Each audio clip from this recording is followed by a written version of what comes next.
Se pose beaucoup de questions. Les écoles font beaucoup de pression. Et dans tout cela, on se pose toujours la question, quelle est notre place? C'est pour cela que j'ai décidé de vous faire cette vidéo. Il fait très beau. Il fait très très beau. Attendez, je vais sortir un peu mon orange. Euh, alors, qu'est-ce qui se passe? Je constate quand même que ces enfants qui n'arrivent pas à parler correctement, alors qu'ils ont déjà atteint l'âge où ils devraient former des phrases correctement, ces phénomènes se développent beaucoup dans nos sociétés. Et parfois, on se pose la question d'où ça vient. Et les écoles qui n'ont pas beaucoup de patience, et ça je comprends, puisque parfois il y a des maîtres ou des maîtresses qui sont dans les écoles, ou des madames qui ont beaucoup d'élèves, et ils n'ont pas ou ils n'ont pas toujours le temps de s'occuper de nos enfants.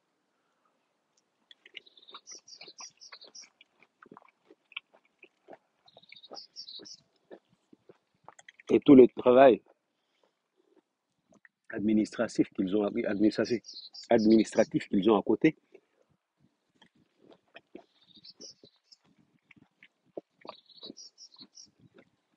parfois c'est chaud.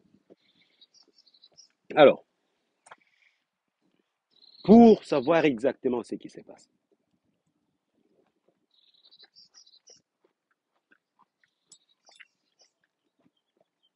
on doit revenir à la source. Qu'est-ce que vous avez fait quand votre enfant était dans le ventre? Surtout les 2 derniers mois. Qu'est-ce que vous avez fait?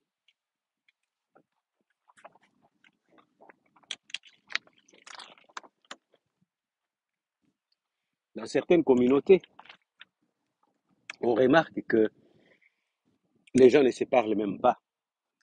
Ce qu'ils ont fait, c'est qu'ils s'écrient dessus. Et pendant la période de grossesse d'une mère, c'est une période où la mère ne doit pas avoir beaucoup de stress, une période où elle doit être beaucoup protégée, aussi la période où il faut parler avec l'enfant. Mais les 2 derniers mois sont très, très importants. Pourquoi? Puisque l'enfant s'est déjà formé une certaine personnalité.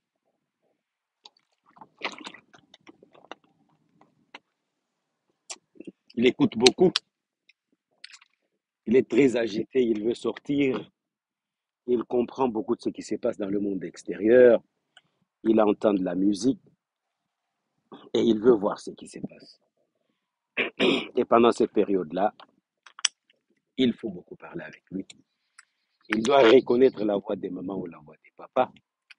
Il doit reconnaître la langue qui est utilisée dans le milieu familial et il doit avoir l'ambiance. Alors le fait qu'il est curieux de sortir, il faut lui donner cette possibilité-là, il faut lui donner euh, cet espace du langage pour que le cerveau gauche, le cerveau de la langue se développe et que l'enfant euh, arrive déjà dans un environnement qu'il est censé un peu connaître. Alors, qu'est-ce qu'on constate dans certaines communautés? Les gens ne se parlent pas, les couples sont devenus comme des opposants et la seule chose qu'ils savent quand ils ouvrent la bouche, c'est juste se gueuler dessus. Et quand l'enfant naît, il trouve cet environnement malsain avec des parents impolis, avec des pères insolents. Le seul mot qu'il puisse sortir de sa bouche, c'est pour insulter la mère. Et on constate aussi que le seul mot ou le seul langage que la mère connaît, c'est seulement crier dans une maison. On n'arrive pas à comprendre que les enfants qui ont encore un bas âge, qui savent déjà insulter les autres, de ceci, de ta mère, ceci ou de ta mère, cela. Et après, on se pose des questions, mais ça vient d'où? Ah non, non, non, ça c'est le langage de la rue qu'il a appris. Qu'est-ce que toi tu fais? Tu fais la même chose. Tu es un homme de la rue, un homme impoli, un homme insolent. tu ne respectes même pas ta femme. Et tu te poses seulement la question de savoir pourquoi mon fils ou ma fille fait ceci ou cela. Moi, cousin, j'ai une réponse pour toi. Si tu veux que ton enfant se développe bien, commence d'abord par créer un environnement sain là où tu es, de manière que l'enfant se développe mieux. Alors, euh, pendant ces 2 derniers mois de la grossesse, l'enfant communique beaucoup avec sa mère, il y a le développement des émotions et tout ça contribue euh, au développement du langage de l'enfant.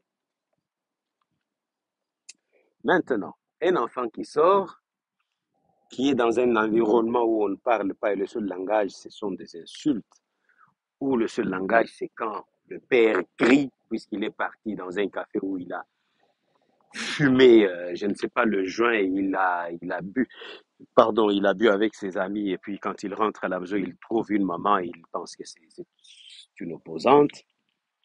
On voit que les enfants ne se développent pas bien. Qu'est-ce qu'il faut faire? Dans un contexte où cette situation se passe, ou bien, d'abord pour continuer avant d'arriver à la solution, il y a parfois les enfants qui, surtout dans le milieu européen où l'individualisme bat son train, qu'est-ce qu'on voit? Les enfants sont à la maison avec le papa ou la maman. Ces deux-là ne communiquent déjà pas. Ce sont des opposants dans une même maison. Ils ne communiquent pas. L'enfant ne développe pas un bagage qui peut l'aider à s'exprimer. Même si parfois il arrive qu'il puisse avoir euh, beaucoup de vocabulaire, qu'il a un bagage, mais cet enfant n'arrive pas à parler. Il est comme un enfant qui bégaye, qui, qui a des vocabulaires, mais avec une pression extérieure. Et il a envie de communiquer, il commence à bégayer. Maintenant, je vais voir aussi ce qui se passe dans le milieu africain. Dans le milieu africain, pas ici, mais ailleurs, on constate que les enfants parlent beaucoup plus vite parfois. Pourquoi? Puisque ils ne sont pas seulement éduqués dans le milieu familial. Ils sont entourés de beaucoup de gens. Ils sont entourés de la communauté.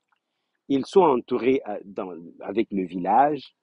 Et le fait que cet enfant entend d'autres langages, le fait que cet enfant entend les bruits d'ailleurs, même s'il ne communique pas avec ces gens, il se constitue un bagage qui peut l'aider à communiquer.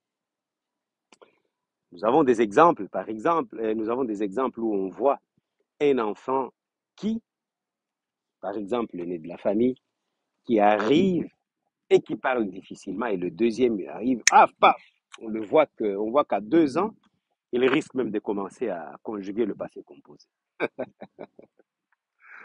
Pourquoi? C'est puisqu'il a trouvé son grand ou sa petite sœur qui était déjà là.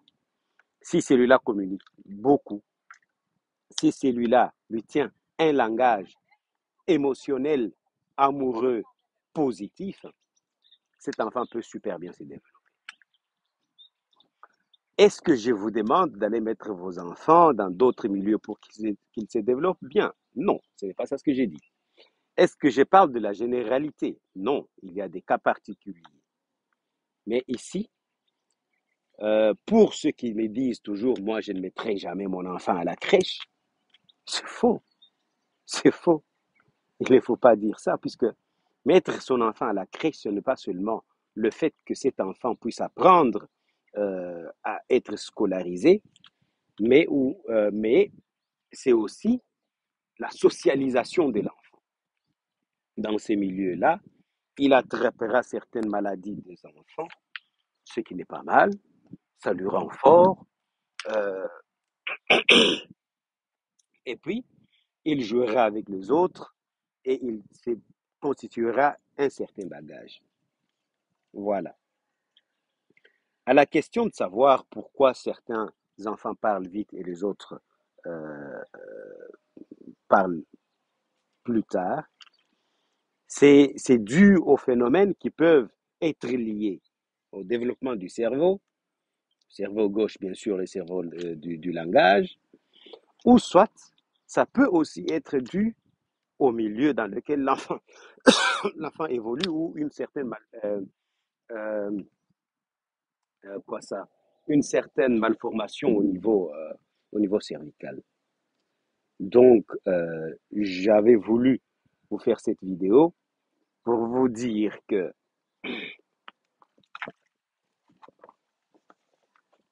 il faut beaucoup communiquer avec vos enfants, il faut leur parler. Il ne faut pas seulement les crier dessus, mais il faut apprendre à parler et encore à parler. Constituez-vous un bon vocabulaire pour que l'enfant se sente bien. Essayez de donner vos enfants aux gens qui peuvent les aider. Il ne faut pas seulement vous dire, voilà, on m'a dit que ça ne va pas à l'école, je ne sais pas parler. Ah, logopède. On dirait qu'ils ont pris maintenant des abonnements avec les logopèdes, les logopédistes, de manière à gagner un peu de sous. Je ne dis pas que c'est vrai, je n'accuse personne, mais c'est comme ça que les parents pensent. Parce comment se fait-il qu'un enfant peut aller chez le ou la logopède pendant 2 ans, 3 ans, et on ne voit pas beaucoup d'évolution? Moi, ce que je vous propose, c'est l'accompagnement efficace. Je vous dis que ce que je fais est efficace. Un accompagnement efficace, un développement personnel soutenu et un soutien pédagogique euh, vrai. Je ne suis pas le ministre de devoirs, je ne suis pas une école de devoirs, je suis un coach, je suis le professeur de langue, donc je sais de quoi je parle et je sais ce que je fais. Je vous demande de partager cette vidéo si vous la voyez. C'est votre contribution à ce que je fais. Merci beaucoup et à la prochaine. Ciao.